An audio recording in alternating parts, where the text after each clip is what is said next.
I think there's a small business truth or myth.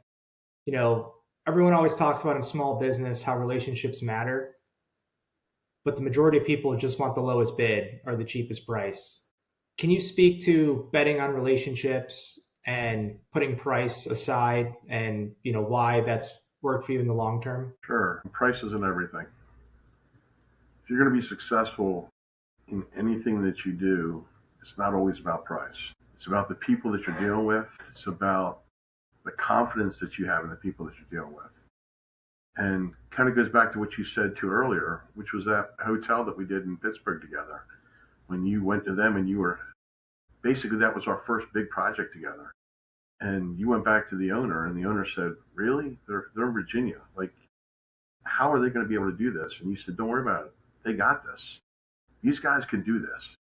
And I remember putting like a little dog and pony portfolio together for you to take to them, to say, "Look, these are what these guys do, and they can do this."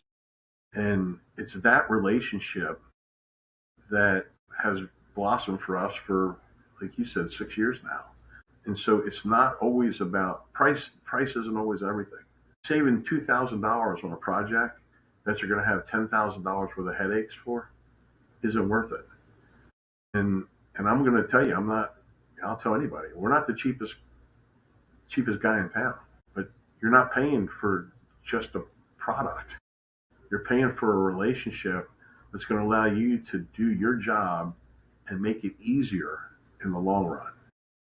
And that's priceless. You can't put a price tag on the lack of stress, especially in what we do and what you do. We're usually at the end of your projects, and we're not the guy that comes in day one. We're not laying foundation, or we're not painting the wall. We're manufacturing. All of our stuff has to come together in the last 2 to 3 weeks of a project.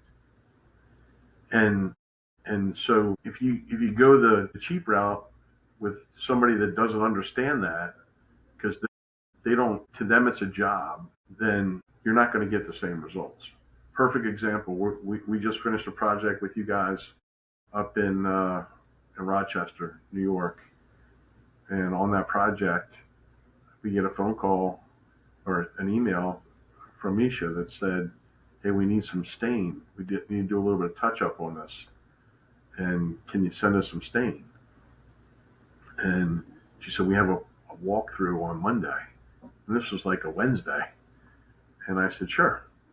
And I said, "We'll have it to you. Sure, you'll have it tomorrow." And I personally went out and took the cans to my finisher, 2 cans, and said, "Here, we need to mix some stain and put them in here." And then I personally picked those cans up and took them to Samantha and said, "Can you please get these UPS'd out? They need to be on this job site tomorrow morning so they can finish this job." Now, that doesn't always happen. You can be dismissed and, well, okay, well, it's just a punch list. But that's not the end of the day. It's not just a punch list. It's you being finished. It's you being able to turn your product over to your customer and client and being able to do that, knowing that you've done everything you could to complete their job on time with the quality that they expect and that you expect. Well, you've certainly made us look good over and over again, George. I've there's a lot of some people want construction to be black and white, and I think the reality is it's gray. And I've been pushed in a corner in a lot of situations between an owner, a designer, the plans, the details are not good, and I have an owner telling me just make it look good.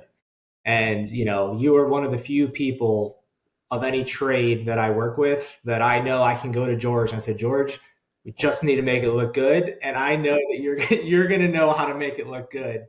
And there's something to be said on that, and I agree with you that you can't put a price on that kind of trust and relationship.